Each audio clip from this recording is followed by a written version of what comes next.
Chapter 21, Blood. This chapter's in 2 parts, okay, year 6. I juggled about impatiently as Dad asked Dr. Bryce about the weather in Yorkshire. When was he going to get to the point? No, Cameron's fine, he wants to go swimming tomorrow, so I just thought I'd check with you first, said Dad. And from the tone of his voice, it sounds as if he wanted the doctor to say no. Yes, okay, I'll put him on, he said reluctantly, and handed me the phone. Hi, Dr. Bryce. Hello, Cameron, how are you feeling? Fine, thanks. I'll be down on Friday to give you a weekly check-up, said Dr. Bryce. You're doing so well, I think you can make them fortnightly, and we'll see about your local hospital taking over some of your care. Great, I replied. Can I go swimming tomorrow? Well, swimming is very good exercise, so I don't see why not, as long as you don't overdo it. Take it easy and don't stay in for longer than half an hour. Don't forget you've got to build up slowly. We don't want to push it. Don't worry, I'll be careful, I grinned down the phone. Could you pass me back to your father, please? Asked the doctor. I gave the phone back to Dad. Dr. Bryce says I can go, I told him, and charged up the stairs. I could make it all the way to the top without pausing or having to stop and catch my breath. I still couldn't get over that. Dr. Bryce isn't your dad, Dad called after me, adding, apologetically. Excuse me, Dr. Bryce, I didn't mean to yell in your ear. I stuck my head over the banister on the landing. So, can I go or not? Cam, I'm on the phone. Dad! Just a sec, Dr. Bryce. Dad put his hand over the mouthpiece. Okay, but I'll come with you. No way, I was appalled. I'm not dragging you around me everywhere. I go like unwanted luggage. Thank you very much, Dad raised his eyebrows. No, I mean it, Dad, you can't come with me. I'd never live it down. All the other boys would think I was a right sissy. Dad frowned. Oh, all right then, you can go, but only if you promise to... I promise, I called back and I ran into my room. I was going swimming and this was only the start. At that moment, I really and truly believed I was going to live forever, and it felt wonderful. When at last the buzzer sounded, half the class leapt out of their seats before me. Mr. Stewart could finish his sentence. Complete the next 2 exercises for your homework, and I want it first thing on Thursday morning, and no excuses, Mr. Stewart shouted above the noise. He led me out of the room, leaving us to it. I was going swimming immediately after school, but at the moment I wasn't thinking about swimming. I only had one thing in my mind, Julie. I marched straight over to a table where she stood talking to her friends. Julie, I said, standing behind her. When she turned, I deliberately coughed in her face without covering my mouth. That would teach her. She shied away, wiping her face vigorously with her hands. I'm just giving you some of my piggy germs, I told her viciously. I walked back to my desk, aware that everyone in the class was watching. As I sat down, Marlon turned to look at me, but didn't say a word. Andrew prodded me in the back. Cam, that wasn't very nice. Neither was what she said to me yesterday, I reminded him. And that makes it okay, does it? Andrew asked. I glared at him, but as I looked around the class, I saw something that I'd never seen on the faces of everyone around me. Dislike.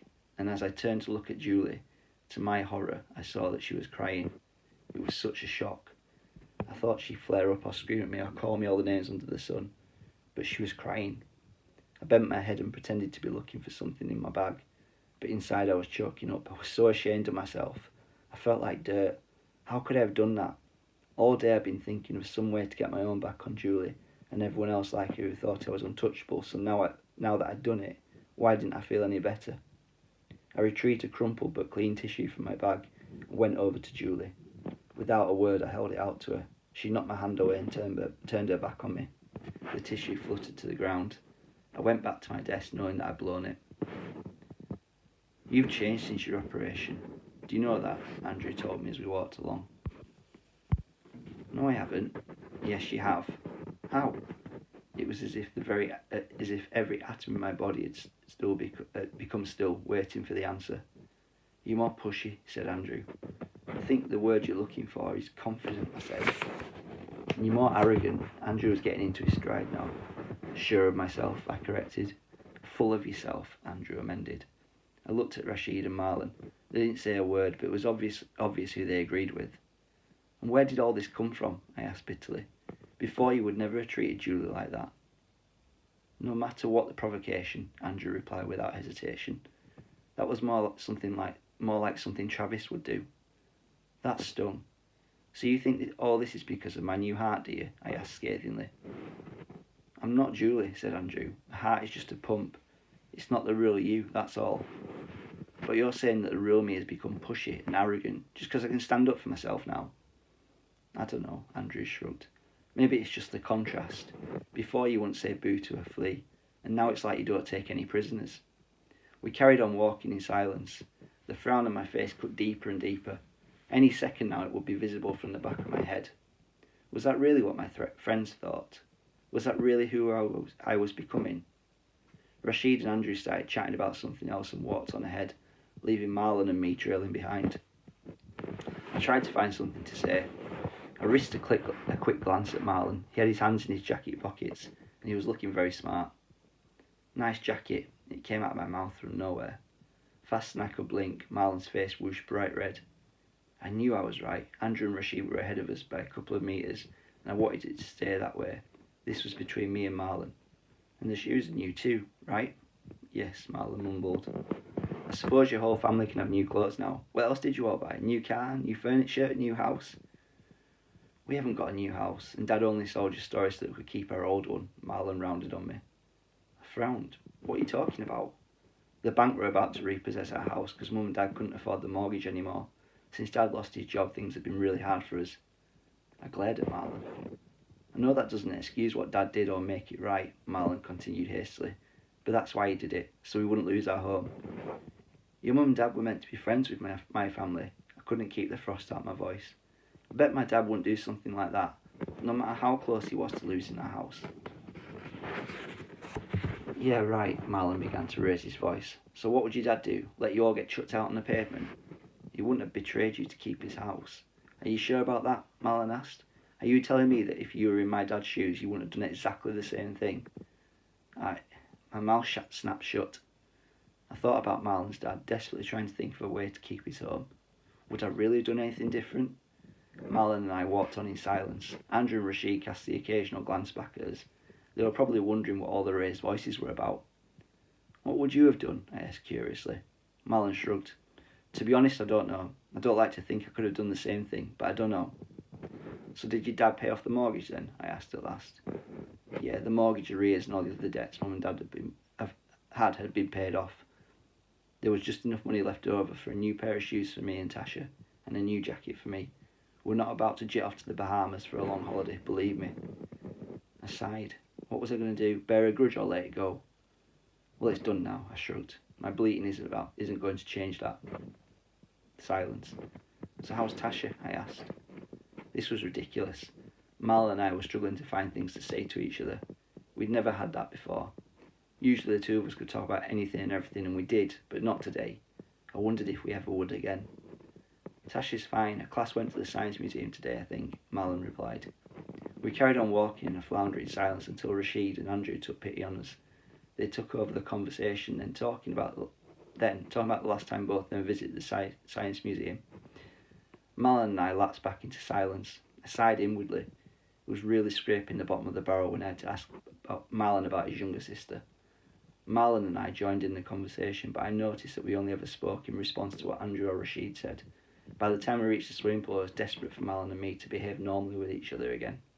I tried smiling at him to let him know that everything was okay, but although he smiled back, he didn't seem to have much to say. Things will get better once we're in the pool, I told myself. Marlon, Andrew and the others always have fun in the pool. Only this time, I'd be having fun with them. Who's for Daredevil Dive? Andrew laughed. I am. I got him before anyone else could answer. Suddenly, all my friends' eyes were on me. Are you sure? Andrew asked seriously. Yeah. Don't you think you should wait a bit first? Asked Rashid. I mean, you have to dive and touch the bottom of the pool in the deep end. It's a long way down. Don't worry, I can handle it. And if I can't get to the bottom, I'll just come up again. That's all. Cam, I'm not sure that this is such a good idea, Andrew began. No, if he wants to play Daredevil Dive, let him. I wasn't the only one who was surprised by Marlon's words. Usually it was the first one to tell me not to do things, to urge me to be cautious. I wondered at his sudden change of heart. Cam hates people to fuss over him, Marlon said, looking directly at me. Besides, he's probably fitter than all of us put together with his new pig's heart. Something inside me went very still and alert when he said that. What was he getting at? There was a note in his voice, a peculiar tone that I didn't recognise. If you're sure it's safe? Andrew was still doubtful. Don't worry about me, I said. Just prepare to get beaten. Big talk from a small peanut head, Andrew laughed. We'll see who's the peanut head, I told him. We all lined up at the side of the pool. I could feel my heart begin to beat faster with anticipation. I was exhilarated. This was something I never thought I'd do. I never thought I'd be able to do a few months ago, but I must admit, part of me was a bit scared. I hadn't been at the deep end of the pool since before my heart went bad, and Dr. Bryce had told me not to push it. Ready? Maybe I shouldn't be doing this. Steady? But it was too late now. Go! We all swam to the middle of the pool, then dived. I kicked my legs, telling myself I could do it. 2 weeks after my operation, I'd been on a running machine at Dr. Bryce's clinic with pods stuck all over my chest so that the doctors could monitor my heart when I exercised. Every day I'd had to do that. I'd started off with some gentle walking until by the end of 6 weeks, they had me jogging comfortably. Of course, with the jogging, I didn't have to hold my breath as well. I opened my eyes, ignoring how they stung because of the chlorine in the water. I could see that Andrew and Rashid were ahead of me. I had time to wonder where Marlon was before my lungs began to protest, and I could hear my heart hammering and my blood roaring. I wasn't going to make it to the bottom. If I carried on much further, I wouldn't be able to make it back up to the surface either. I turned in the water and headed up again. I could see Marlon just behind me. I passed him as I kicked, desperate to try and make it back up to the surface before my lungs exploded. When my head emerged from the water, I gasped for air, as if my life depended on it, which at that moment was precisely how it felt. I floated on my back while I dragged breath after breath down into my lungs. When at last I felt my heart rate slow down, I turned and swam slowly back to the side of the pool. I obviously wasn't as fit as I thought I was.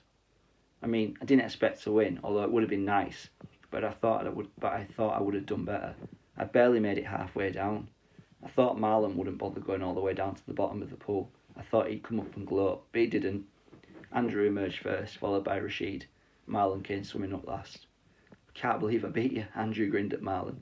Marlon shrugged. Everyone has an off day. And what happened to you? Rashid asked me. I smiled. I decided it'd be too humiliating for you if I beat you on my very first attempt, so I decided to wait until next week to kick your butt. Same time, same place. You wish. Dream on. I looked at Marlon and we both burst out laughing. And as we laughed, the last of the anger and hurt I felt evaporated. So there's a second part to this year 6, so watch the next video for the second part of chapter 21.